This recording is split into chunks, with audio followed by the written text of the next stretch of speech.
कि मैं यहाँ से प्रारंभ कर रहा हूँ। ये साउथ इंडिया के हमारे हैं डायनेस्टी, जिसमें तुम देख सकते हो पांडे हो गए, चोलाज हो गए, पल्लव हो गए। पल्लव यही तमिलनाडु का कांचीपुरम, जो कांचीपुर इसका नाम से था। कांचीपुर की राजधानी मतलब कांचीपुर के शासकों को पल्लव कहा गया। इनका नाम ही था कांच पल्लव। कांच इनकी कांचीपुरम राजधानी थी, जहाँ पर सिल्क कपड़े वगैरह भी, सूती के कपड़े हमारे बनते हैं। ठीक है। इसके बाद में चालुक्याज हो गया। चालुक्याज में ही तुम्हारा कल्याणी हो गया था, बेंगी हो गया था, काकतीयज हो गए। और ये देखो राष्ट्रकूटा यहाँ पर तुम्हारे बुक में दिए हुए था, है ना। इसके बाद में बदामी हो गए। ये सब वहाँ के शासकों का नाम है। अभी समझ में आएगा तुमको जब अच्छे से पढ़ोगे तो। जैसे हमारे यहाँ थे ना अलग अलग डायनेस्टी, मुसलमानों का तुगलक था या गुर्जर प्रतिहाराज वगैरह थे, ऐसे। तो देखो यहाँ पर दे रहा है चोला साउथ के बारे में कि इसके जो before the 4th century of the Cheras, the Pallava and the Pandya were the most important kingdom of the south India. उसमें ये पांडे और पल्लव ही हमारे वे करते थे। They were subordinate to the Pallava kings Kanchipuram. Kanchipuram जो जगह है, कांचीपुरम साड़ियाँ वहीं से आती है। Held power in the Kaveri delta. Kaveri delta, इसी रीजन में कावेरी डेल्टा तुमको दिखने को मिलेगा। Capture to the delta from the Mutineer, and the middle of the 9th century he built the town of the Tanjore and the temples of the goddess ये निशुंभ सुदनी, है ना, नाम है तुम्हारा। और इसके सक्सेसर हमारे हुए Vijayalaya, conquered the neighbouring region and the kingdom of the grew in size and the power. इन्होंने इसको बढ़ाया दिया।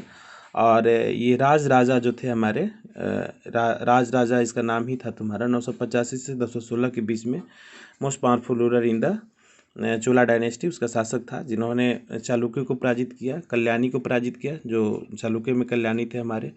पांड्याज एंड सिराज को भी ना उन्होंने, बेंगीज को भी ना कंट्रोल किया।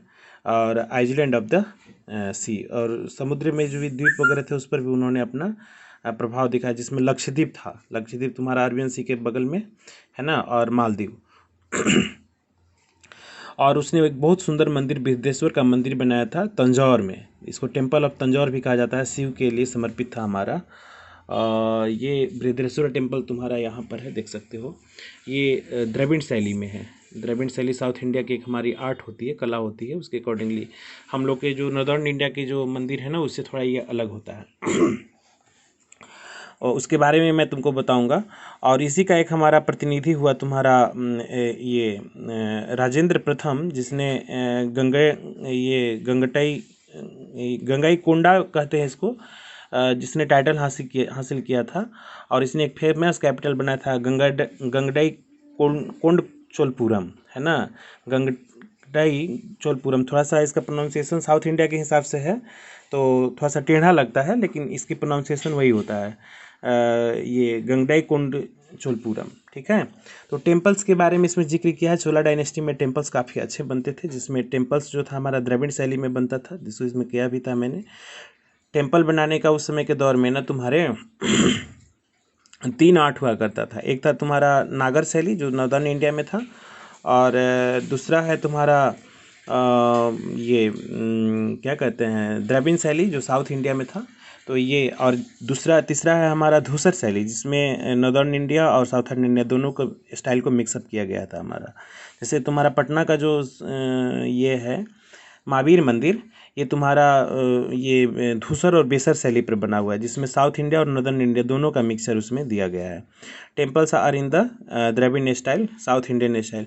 या अभी वर्तमान में तुम लोग राम मंदिर के बारे में सुन रहे होगे। राम मंदिर जो बनने वाला है ना, वो नागर शैली में बनेगा, यानी कि नॉर्दर्न इंडिया की जो अपनी पहचान होती है ना, उसी के अकॉर्डिंगली बनेगा। इसके बाद में देखो चीफ फीचर्स ऑफ द विमाना और द टावर। उसका सबसे बड़ा अचीवमेंट होता था हमारा टावर। टावर का मतलब जो नुकीला भाग हमारा होता है, ये टावर हो गया तुम्हारा। ठीक है ना, ये टेम्पल का ये जो लंबा सा होता है, ये टावर होता है। टावर टाइप का नहीं दिख रहा है तुम्हारा, ऐसा। इसके बाद में गोपुरम और गेटवेज विच है ना, रिचली ऑर्नामेंटेड। गोपुरम जो द्वार होता था, जो किसी भी हमारे यहाँ गर्भगृह कहा जाता है, जो भगवान का जो मंडपम आगे होता है, फिर अंदर घुसोगे तो जो टावर है ना उसके नीचे में भगवान रहते हैं, उसको गर्भगृह कहा जाता है। तो इसको गेट को ना हमारा गोपुरम कहा जाता था, जिसमें काफ़ी ऑर्नामेंट्स वगैरह लगाए जाते थे, रिचली ऑर्नामेंटेड हमारा हुआ करता था। और बृहदेश्वर टेम्पल द विमाना जब the tower is about 5 metre के आसपास में उसका हाई बना हुआ है स्क्वायर के ऊपर में। On comparing their successive storeys it is crowned by a single block granite, उसमें ग्रेनाइट का पत्थर से ना जड़ा हुआ है। 7.5 मीटर हाई है तुम्हारा, और 80 टन्स का तुम्हारा वेट के हिसाब से तुम्हारा भारी है। द टेम्पल्स ड्यूरिंग द, हमारे यहाँ भी ये तुम लोग देखोगे कि महावीर मंदिर का जो ऊपर में डोम बना हुआ है ना, एक कलश का जो ऊपर में, वो भी सोने का तुम्हारा बना हुआ है। तो ये सब उसमें वहाँ के राजा लोग अपनी संपन्नता दिखाते थे, और उसके स्टाइल भी था एक तुम्हारा अपने दिखाने का कि कितना रिच कल्चर हमारा था। Temple during this period emerge a social culture and political institution, इसलिए होता है अपनी कृतियों को दिखाने का एक हमारा मौका हमारा होता है। इसके बाद में नेक्स्ट देखो मंडपा। मंडपा जो हॉल होता था, जहाँ पर जिसे आप हमारे यहाँ देखोगे ना, मंडप में हॉल होता है जिसमें भजन कीर्तन होता है। तुम लोग देखोगे मंदिर के एक छोटा सा आगे का जो बड़ा द्वार होता है उससे अंदर जाते हैं हम लोग तो आंगन मिलता है। साउथ इंडिया में भी आंगन मिलते हैं, और उस मंगन इसके मेन जो मंदिर में पहुंचने के पहले एक मंडप होता है जिसको हम लोग हॉल कहते हैं। द टेम्पल्स वेयर आल्सो, है ना, एंडोर्न्ड विद द ये लैंड बाय द रूलर्स, वो दान कहाँ से मिलता था उनके चलाने के लिए। इसके बाद में बहुत सारे जो लैंड उसको निकाल दिए जाते थे, इसके मेंटेनिंग करने के लिए हमारा होता था। और इसके बाद में ऑफन लिव नियर, जो उसके आसपास के रहते थे लोग, ये इसको प्रोवाइड करते थे। इसके अलावा many cultural activities like a music and dance, हमारे यहाँ भी देखोगे मंगलवार को शनिवार को ना भगवान की भजन कीर्तन होता है, हरि कीर्तन जिसको कहते हैं। हरि कीर्तन याद करो, तुम लोग पढ़े होगे, भगवान का स्मरण करने का एक हमारा तरीका होता है। क्लास 7 में हम लोग इसको बताएंगे, जब भक्ति मोमेंट पढ़ाएंगे तो हरि कीर्तन, हरि मतलब भगवान होता है, कीर्तन मतलब उनका गुणगान करना होता है। तो ये डांस एंड आर्ट का भी हमारा वहाँ पर कल्चर होता था, जिसको भरतनाट्यम कहा जाता था, है ना।